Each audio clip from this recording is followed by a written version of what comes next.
Hello everyone, and welcome back to my channel, and Happy New Year to you all. Well, the time has come, I think, to confess that I have officially, as you can see, run out of space, or practically run out of space in my loft. It is completely chock-a-block now with stuff, models, as you can see, on all the shelves. In fact, so many models I can't display them all properly. Everywhere I've got tools and materials, and everything is everywhere, and I just have no space now completely. So I'm a little bit at a loss because, you know, the creative urge continues to grow, and I want to create more, but I just don't have the space now. And you're looking at basically the whole of my loft. I'm open to suggestions where you think I can do with my stuff. Um, the models that I have are not completed yet, and I can't sell anything until it is complete. They are completed. But I can't continue to create, I suppose, until I have put some models in some kind of better storage. So I am a little bit lost now. But as you can see, yes, my loft is full of work.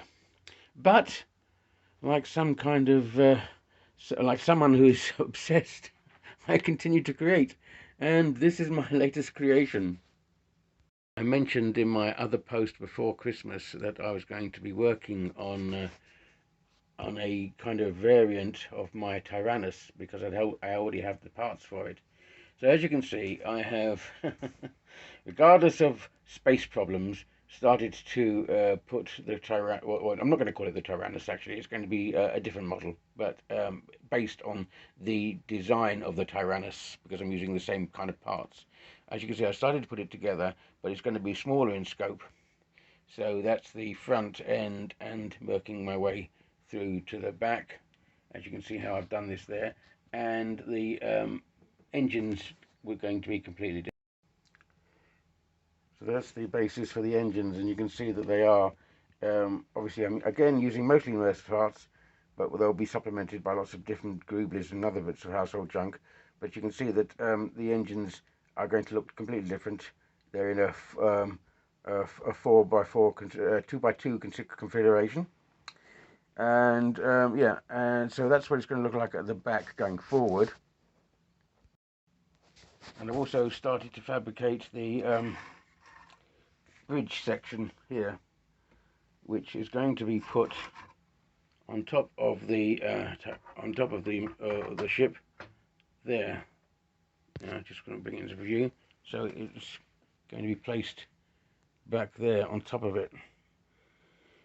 So it is a completely different kind of configuration to the Tyrannus, but it's going to, but as a based on lots of the parts that I used before. Underneath that part here, I'm going to attempt to create a similar fin design that I did in the Imperium. In other words, fill this in and then make it look as if there's probes and stuff which are embedded into the fin from like I said, like I did from the Imperium. But you'll see that more better when I start working on it. But I want to sort of get that started, and then I will go back to the other models that I have, like the Imperium. Oh, by the way, that's what I meant by the fins. So you see, I'm going to try and create that effect on the other model. So yes, so I want to get back onto the Imperium.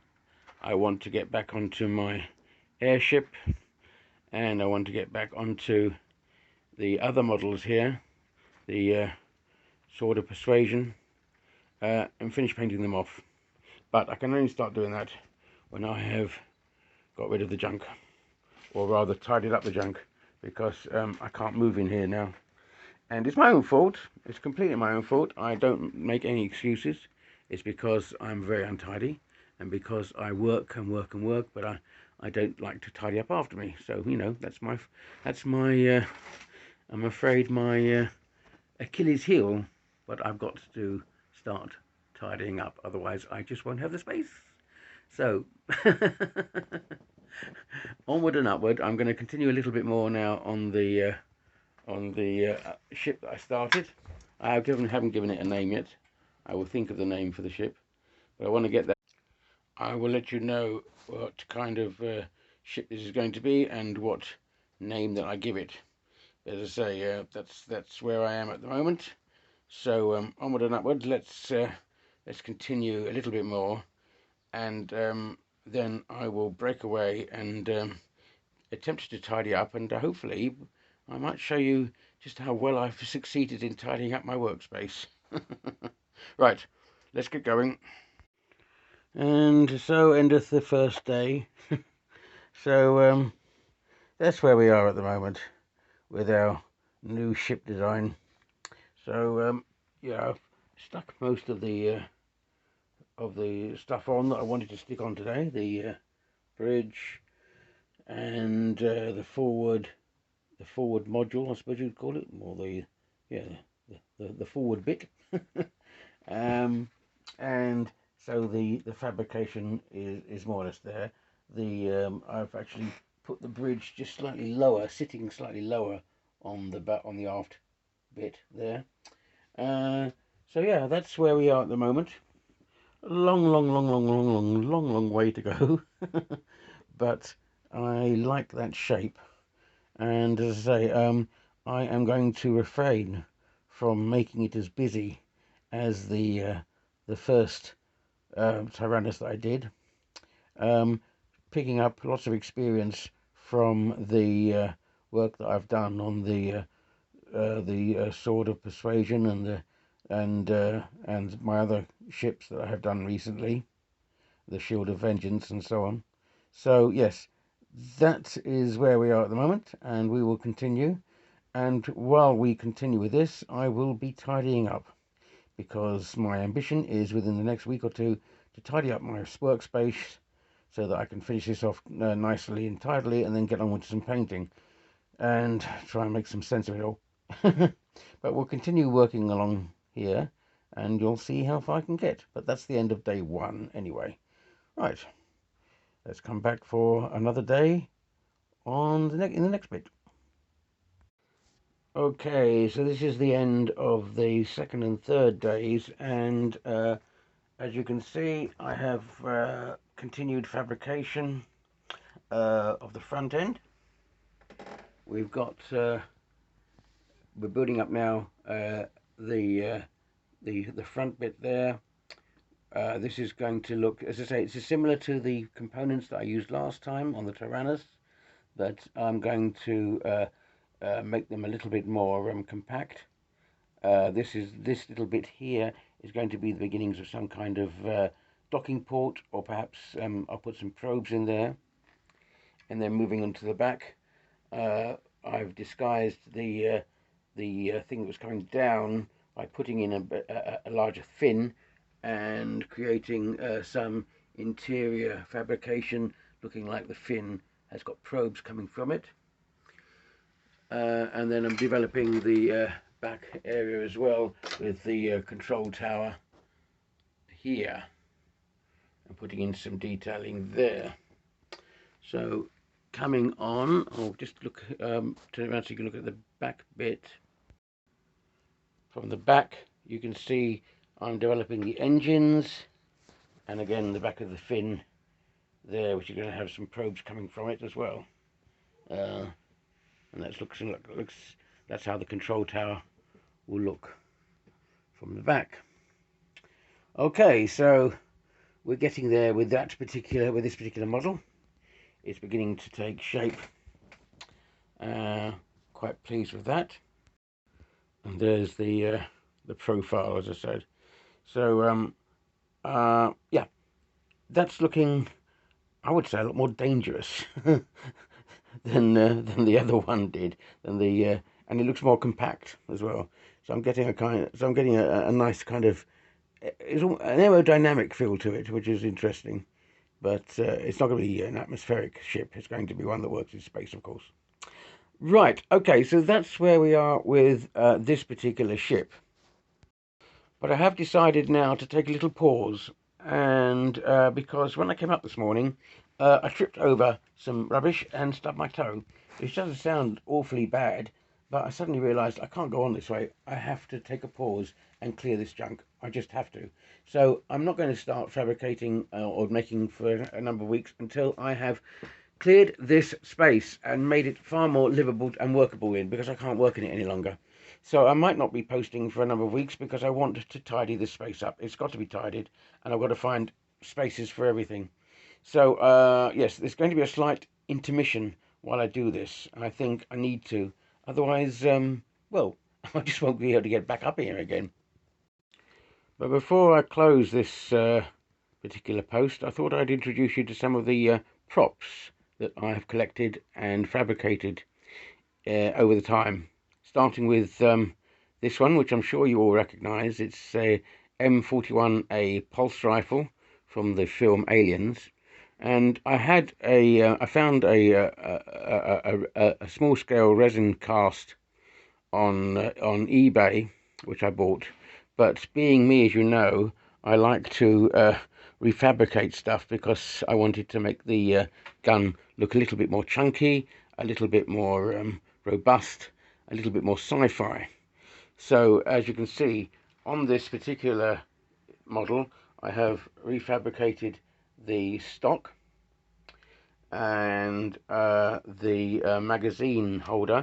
And one of the major things that you can see is I took off the counter, the bullet counter, because well, it didn't make sense, does it, really, to have a bullet counter on a gun where you have to stop firing to look at the bullets and see how many you've got left by looking at it. So the bullet counter made no sense, so I took it off and refabricated that. And then I've also refabricated the top part where the top magazine comes and sits on top of the shotgun area. So that's what it looks like there. And this bit goes down like that, which is interesting, and you can then put it back up again when you want to fire from the sights. So yes, that's the pulse rifle, which I'm quite happy with. And I also made this other sci-fi gun, which is this kind of a halo, or yeah, it's a halo assault rifle, but a heavy-duty kind of machine gun made out of several Nerf gun parts, and just pure, yeah, several Nerf gun parts all chomped together. The front end is one Nerf gun, and the back end is another Nerf gun, and then you've got the sight from a Halo Nerf gun, and the whole thing sort of like comes together, and I formed this kind of, yeah, imaginary sci-fi assault rifle, which I kind of like the shape of. I haven't finished it yet because I want to put some colour into it. The pulse rifle also hasn't been finished, as you noticed, because it hasn't been coloured. But these are things which are ongoing.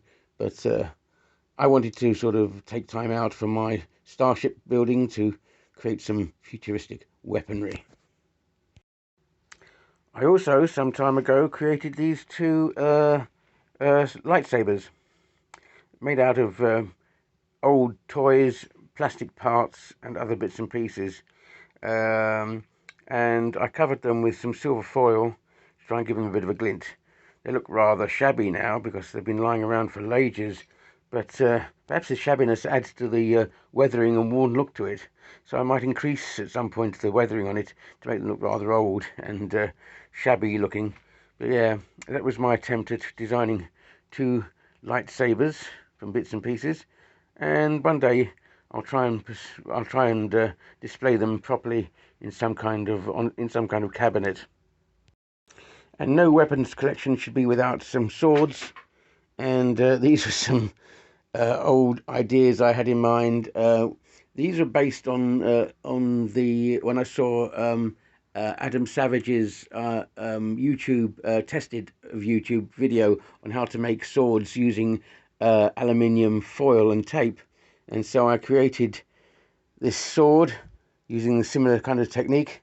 It's a fantasy sword, obviously, created from toy parts and bits of plastic and coat hangers and some bits of wood.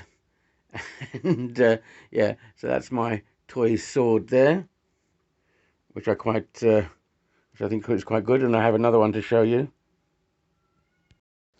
And this one was just another one, which again is not quite finished yet. But this was another longer sword created using the same techniques of foil, wood, and plastic. And I wanted to have the idea that this was kind of some kind of fantasy sword set in the future, perhaps some kind of post-apocalyptic time where gunpowder and high-tech weaponry has been forgotten, and man has been reduced to some kind of middle-aged, dark-aged kind of feudal system, but set sometime in the future. And this might be an idea of the kind of sword that might have been developed. And there's the two swords side by side, which I think looks kind of cool.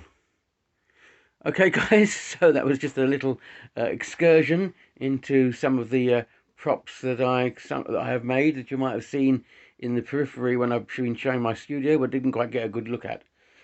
But as I say, I'm now going to take a bit of a break and tidy this place up. So when I come back again, I hope that you will see a nicer, brighter area position place, and we can get on with the modelling and the painting, because another New Year's resolution, and I know you've heard me say it before, but this time I really mean it.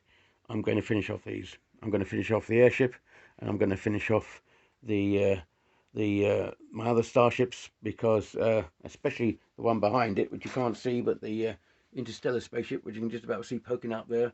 I'm going to finish those off and get them out of the way, and then take them out of the space here into trying to find another little space downstairs where I can store them, so that I've got more space to work. Well, thanks a lot, guys, for this particular video, watching this particular video. So a bit of a mishmash, but just wanted to explain to you what I'm going to be doing over the next couple of weeks. Give me a like if you can. Give me a thumbs up. Subscribe, because I have only got another 15 more subscribers to make, and I've reached 1,000. That really is incredible. I mean, I make 1,000 soon, and then, well, the sky's the limit after that. All right, thanks, guys, for watching, and I'll see you very, very soon after the great tidy up. Good night, and goodbye, everyone.